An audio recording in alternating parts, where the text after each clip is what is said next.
Les b.a.-ba de la foi, Franck Bétoir et le père Jean-Baptiste Masson. La prière chrétienne.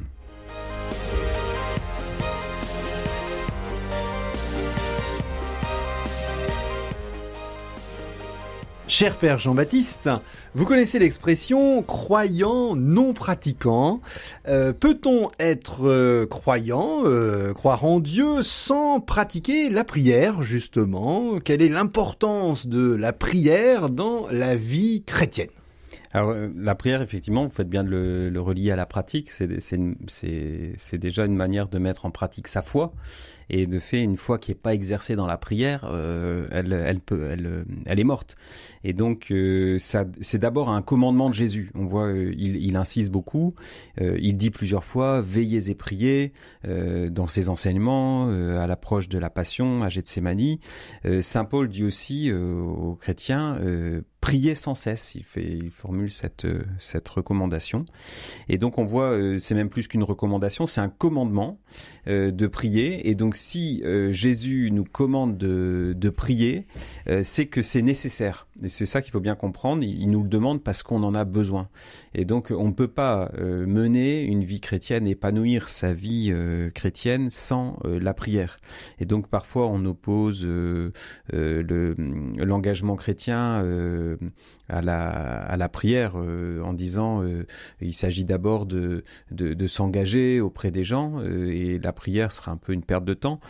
Pas du tout, en fait, c'est que si on s'agite dans l'action chrétienne sans prendre dans le Christ l'inspiration, sans nourrir sa relation à Dieu, eh bien on brasse du vent et il n'y aura pas de fécondité. On confond en quelque sorte l'efficacité, la fécondité. Ce qu'on recherche dans la vie chrétienne, c'est pas notre propre action, mais c'est qu'à travers notre action soit Dieu qui soit vécu, donné, répandu.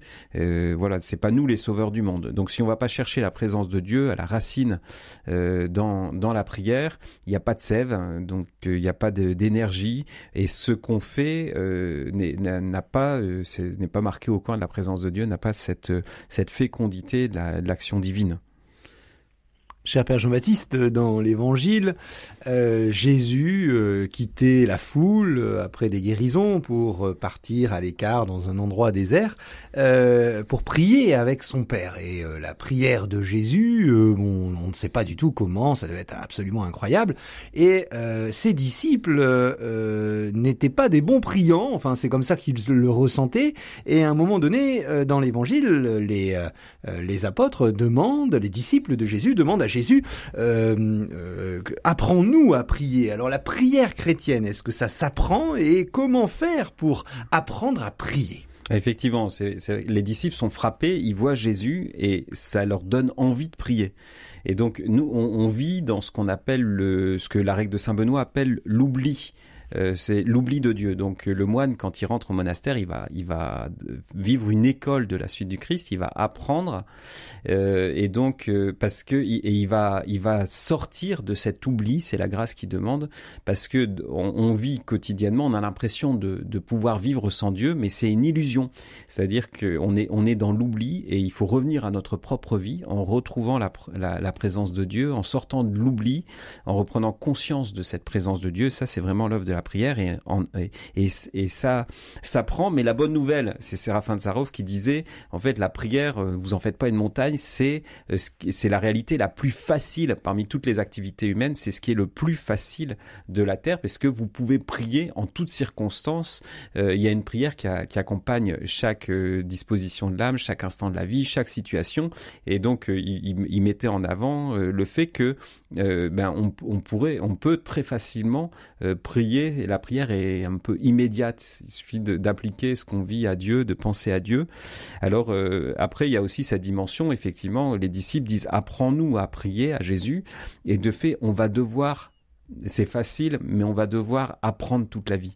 C'est-à-dire que c'est jamais, c'est à la fois quelque chose de facile. On peut citer Mère Teresa, par exemple. On lui disait, on faisait remarquer que c'était difficile. Des fois, on sait pas prier. Elle dit, si vous savez pas prier, priez davantage.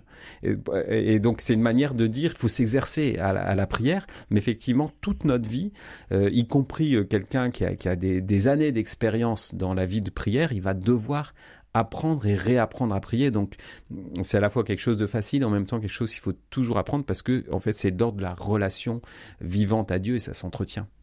Alors, cher Père Jean-Baptiste, vous avez évoqué une sorte de prière continue, la prière du cœur, un peu de l'orthodoxie avec Saint Séraphin de Sarov. Il y a donc différentes formes de prière. On peut penser aux bénédicités ou aux grâces que l'on fait avant ou après les repas. On peut penser aussi à la prière liturgique ou aux prières à certains moments de la vie. Est-ce qu'il y a certaines prières qui seraient plus importantes que d'autres? Existe-t-il une sorte de hiérarchie entre toutes les différentes formes de prière? Alors, je dirais pas qu'il y a une hiérarchie, je pense que toutes les prières sont aussi importantes les unes que les autres parce que la réalité, c'est à travers la prière qui est la forme particulière qu'on donne à cette rencontre avec Dieu, eh bien, il y a cette réalité unique de la prière de Jésus, de cette communion avec la vie divine qu'on reçoit par Jésus. Et donc, il y a une forme extérieure de la prière et qu'il faut maîtriser. Il y a une réalité intérieure qui est donnée par l'Esprit Saint. Alors, j'avais été frappé par le témoignage de quelqu'un qui avait vécu, on avait évoqué ça dans une autre émission, l'expérience de mort imminente. Il se retrouve devant Jésus et Jésus lui dit « Qu'est-ce qui te permettrait de passer, de venir avec moi ?» Et alors, spontanément, cette personne dit bien l'adoration continue, perpétuelle. Il s'était engagé vraiment à la prière. Et là, Jésus lui dit non. Et pourquoi? Eh bien, tu l'as fait sans moi. Tu l'as fait par tes propres forces. Et donc, alors, il n'est pas mort à ce moment-là, il est revenu à lui-même, mais ça l'a marqué. Et donc, ensuite, il a pris conscience de cette nécessité de vivre les choses avec Dieu. Effectivement, on peut par exemple réciter un Notre Père sans prier. Et donc, on peut passer un temps d'une heure d'adoration sans vraiment prier. Donc, ce qu'il y a à chercher dans la prière, c'est ce contact, cette présence avec Dieu. Pour ça, il faut toujours, quand on commence à prier, demander l'Esprit Saint pour que Dieu vienne lui-même au secours de notre incapacité à prier. Et donc, après, dans la prière, on voit la réalité fondamentale, c'est que le terreau de la prière, c'est la parole de Dieu, c'est la méditation de la parole de Dieu. On va lire et méditer cette parole et on va la méditer avec foi et ensuite on va en faire une prière. Et donc l'Église fait cela et donc la première chose, la première dimension de la prière, c'est la prière de l'Église telle qu'elle est traduite qu'elle est vécue dans la liturgie. On l'oublie souvent parce que on a déployé des formes plus personnelles. Il y a eu dans l'histoire de l'Église à partir du 14e, 15e siècle, on appelait la Devotio Moderna, c'est-à-dire une manière plus individuelle, personnelle de prier. Donc par exemple quand vous voyez Saint Louis avant cette période de Devotio Moderna, il y a toujours des moines avec lui qui chantent les psaumes et quand comme il voulait prier par exemple dans ses déplacements, eh bien il y avait un moine qui récitait les psaumes, qui lisait derrière lui la parole de Dieu pour prier, qui chantait les prières. Et on n'imaginait pas. Alors c'était la prière silencieuse et personnelle, ça existait déjà. Par exemple, on se rappelle aussi chez Saint Augustin, donc au IVe siècle, l'étonnement de voir Saint Ambroise lire en silence la Bible. Parce qu'on a l'habitude de la lire à voix haute. Mais donc, vous voyez, dans la prière de l'Église, il y a cette dimension de prière vocale où on dit ensemble et on récite de façon collective des prières. On est porté par cette prière de l'Église. Et je pense que, même si c'est plus ancien que la pratique plus intériorisée, personnelle, c'est vraiment une dimension à redécouvrir parce que dès qu'on prie, on prie avec l'Église, en Église. Et donc, notre prière, elle est une forme de petite Église personnelle. On prie dans l'Église intérieure, le sanctuaire de notre cœur, et c'est en communion avec la grande Église.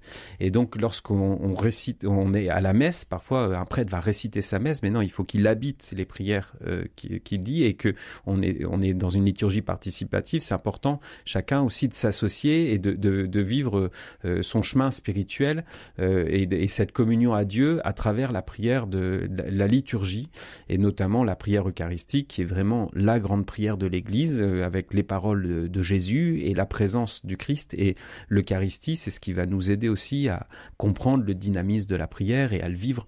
Donc cette première dimension de prière liturgique, collective, en Église, et puis en quelque sorte une deuxième jambe, qui est une prière plus personnelle, dans la ligne de cette dévotion moderna, où par exemple on va prendre un temps personnel de méditation de la parole de Dieu chez soi, on va prendre une heure d'adoration en silence, où là on développe plutôt cette relation plus intime, mais qui doit pas être détachée de la vie de l'Église. Et donc il y a cette réalité, voilà, de la prière, où là on va revivre exactement ce que disent les pères de l'Église, cet enchaînement d'abord d'une mise en présence de Dieu avec une lecture où on essaie de comprendre ce que dit la Bible, où on s'appuie sur une prière, où on regarde. Une lecture, ça peut aussi être une image où on voit la croix, par exemple, qui nous représente, qui représente à notre pensée le Christ. Donc cette lecture, cette méditation ensuite, qui est une réflexion personnelle. Et ensuite, il y a le passage de la prière, c'est-à-dire que il suffit pas de méditer. On parle beaucoup de méditation aujourd'hui, mais il faut que ce soit habité par Dieu. Donc il y a ce relais de la méditation à la prière où en fait on va basculer dans vraiment une relation, un dialogue avec le Christ, et puis ensuite la contemplation où là c'est vraiment l'Esprit Saint qui agit en nous, qui habite ce temple à l'intérieur pour l'habiter, le purifier, y déployer la connaissance de Dieu, cette relation intime avec Dieu. Cher Père Jean-Baptiste, dans cette émission sur la prière chrétienne, eh bien nous vous demandons de l'achever, de la conclure par une prière évidemment. Alors Seigneur, tu es toujours présent à notre vie, tu es plus intime à nous-mêmes que nous-mêmes et nous t'oublions. Alors viens nous donner ton Esprit Saint pour nous éveiller à ta présence en nous personnellement et dans ton Église. Seigneur, donne-nous la grâce de pouvoir te chanter d'un cœur purifié, de connaître la douceur de ton amour, sa force, de pouvoir aussi t'accueillir pour te transmettre à ceux qui nous entourent. Seigneur, viens réveiller en nous et dans ton Église cette grâce de la prière. Amen.